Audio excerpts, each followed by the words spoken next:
शहापूर तालुक्यातील पत्रकारांच्या वतीनं सोनम वांगचुक यांच्या बेमुदत उपोषण आंदोलनाला जाहीर पाठिंबा.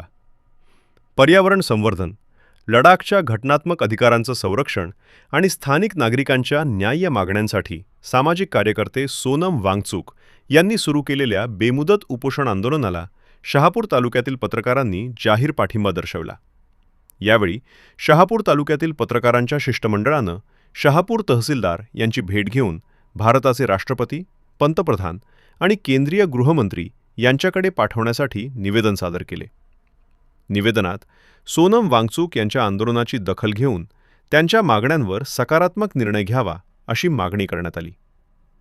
पत्रकारांनी लोकशाही मार्गानं सुरू असलेल्या आंदोलनाला नैतिक पाठिंबा देत लोकांच्या भावना शासनापर्यंत पोहोचवण्याची भूमिका पत्रकारितेची असल्याचं यावेळी नमूद केले. शासनानं संवादाच्या माध्यमातून प्रश्न सोडवून आंदोलनाची सकारात्मक दखल घ्यावी अशी अपेक्षाही व्यक्त करण्यात आली. यावेळी शहापूर तालुक्यातील पत्रकार मोठ्या संख्येनं उपस्थित होते. प्रसाद भोईर, शब्दक्रांती न्यूज. आज या ठिकाणी शहापूर तालुक्यातील सर्व पत्रकारांच्या वतीनं सामाजिक कार्यकर्ते सोनम वांगचुक हे गेली 28 जूनपासून दिल्ली येथील जंतर मंतरवर उपोषण करत आहेत. नीट परीक्षेचा घोटाळा असेल किंवा या ठिकाणी महाराष्ट्रातील TET परीक्षा असेल, या संदर्भात जे काही प्रकार झाला त्या संदर्भात ते उपोषणाला बसले आहेत. आणि त्यांच्या मागण्या सुद्धा तसेच आहेत की केंद्रीय शिक्षण मंत्र्यांनी राजीनामा द्यावा, त्यानंतर नेट परीक्षेमधल्या विद्यार्थ्यांना नुकसान भरपाई मिळावी, या मागण्या घेऊन ते बसलेले आहेत. आणि आजचा 20वा दिवस आहे, परंतु सरकारने काही दखल त्या ठिकाणी घेतली नाही. केंद्र सरकार लक्ष देत नाही आणि म्हणूनच ही गोष्ट निंदनीय आहे. या संदर्भात काल पंचायत समितीच्या आवारात सगळे पत्रकार उपस्थित होते. त्यामध्ये आदरणीय तिवरे साहेब होते, त्यानंतर दीपकजी चंदे होते, गडगे साहेब होते, सगळे आपले पत्रकार होते, केदार साहेब होते. त्यांनी ठरवलं की आपण सोनम वांगचुक साहेब यांच्या उपोषणाला पाठिंबा देण्यासाठी तहसीलदारांना उद्या निवेदन देऊया आणि त्या अनुषंगानं तालुक्यातील सर्व पत्रकारांना या ठिकाणी सांगून आज या ठिकाणी तालुक्यातील पत्रकार उपस्थित झालेले आहेत आणि सर्वांच्या वतीनं या ठिकाणी हे उपोषणाला पाठिंबा देण्यासाठी हे निवेदन आपण देणार आहोत.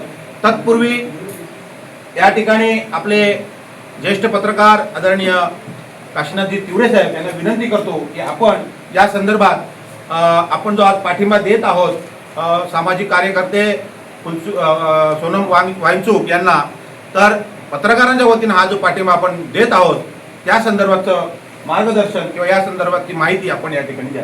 सोनम वांगचुक हा एक शिक्षण तज्ञ आहे. तो देशाची अभिमान वाटावा इतका मोठा माणूस आहे. याच भाजपाने त्यांचं कौतुक केलं. ज्या वेळेला त्यांनी 370ला पाठिंबा दिला त्या वेळेला भाजपाने सोनम वांगचुक या माणसाच्या प्रतिमा यांचे फोटो टाकून सोनम वांगचुकचा आम्हाला पाठिंबा आहे अशा पद्धतीनं मोठ्या पद्धतीनं त्याचा गौरव केला. म्हणजे आम्ही बरोबर आहोत. म्हणजे त्याचं सर्टिफिकेट इतका मोठा माणूस, नंतर तुम्ही 6 महिने त्यांना आत टाकलं. चीन आपल्या भारतात घुसतोय हे बोलल्यानंतर सोनम वांगचुकला आत टाकणारे हे सरकार आहे. आता मला सांगा, मला फार जुना काळ सुद्धा आठवतो. सोनम वांगचुकचे वडील एकदा उपोषणाला बसले होते इंदिराजींच्या काळामध्ये आणि त्यांची मागणी काय होती? आदिवासींना आदिवासीचा दर्जा द्या. आणि त्या उपोषणाला देशाच्या पंतप्रधान इंदिरा गांधी स्वतः गेल्या आणि उपोषण सोडलं होतं. हे सरकार इतकं निर्लज्ज आहे, हे सरकार इतकं बेशरम आहे का 18व्या दिवशी ज्याला जगामध्ये ज्याला पुरस्कार मिळालाय 18 दिवस झाले, 19 आता 20वा दिवस आहे, इतका दिवस होऊन सुद्धा त्याच्या मृत्यूची वाट पाहते काय सरकार? कुणासाठी लढतोय सोनम वांगचुक? ज्यांना लोकशाहीची कदर आहे, ज्यांना वाटतं संविधान टिकलं पाहिजे, ज्यांना वाटतं ही देशाची व्यवस्था टिकली पाहिजे, ज्यांना वाटतं आमच्या मुलांना न्याय मिळाला पाहिजे, त्यांच्या गुणवत्तेनुसार त्यांना प्रवेश मिळाला पाहिजे, त्यांची लायकी असून आज असंख्य मुले जर वंचित असतील तर घटनात्मक आज हा जो प्रकार आहे तो त्यांचा हक्क आहे. आणि इतकं मुजोर सरकार, म्हणजे तुम्ही बघितलं असतील तर मुली उपोषण आंदोलन करत होत्या, त्यांना तुडवलं गेलं. आज देशामध्ये आम्ही आंदोलन करायचं नाही, आज देशामध्ये आम्ही न्याय मागायचा नाही, आम्ही जर तुमच्या विरोधात गेलो तर तुम्ही आमच्या गुन्हे दाखल करणार, अशी व्यवस्था असताना सोनम वांगचुक सारखा एक मोठा माणूस ज्याला देशातच नव्हे तर जगामध्ये जो वंदनीय आहे अशा पद्धतीची ज्याच्याबद्दलची भूमिका आहे तो बसला असला उपोषणाला बसतो. हजारे बसल्यानंतर 5व्या दिवशी गेले हजारे साहेब, आमचे हजारे हा अण्णा हजारे, तर ते 5व्या दिवशी उपोषण त्यांचं सोडवायला विलासराव गेले होते. पण हे सरकार इतकं पद्धतीनं मुजोर झालंय. आम्हाला सोनम वांगचूक हवे आहेत. त्यांचं उपोषण सरकारनं तुटलं पाहिजे, सोडलं पाहिजे.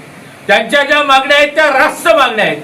किती मुलं मेहनत करतात, लाखो मुलांच्या भवितव्याचा प्रश्न आहे. देशाच्या ही व्यवस्था, शिक्षण व्यवस्था तुम्ही बर्बाद करणार आहात का? अशा पद्धतीने जर सरकार मुजोरपणे वागत असेल तर सरकारचा आपण धिक्कार करतोय. आणि हे पत्रकार, तमाम पत्रकार, खरं म्हणजे जनतेने आता रस्त्यावर उतरायला पाहिजे. तुमच्यासाठी ते बसलेत.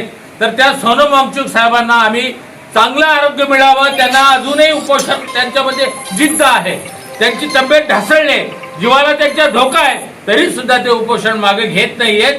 पण आपण सगळेजण त्यांच्या प्रकृतीसाठी परमेश्वराकडे प्रार्थना करूया आणि सरकारचा निषेध करत त्यांच्या भूमिकेचं समर्थन करत आहोत, त्यांना आम्ही पाठिंबा देत आहोत.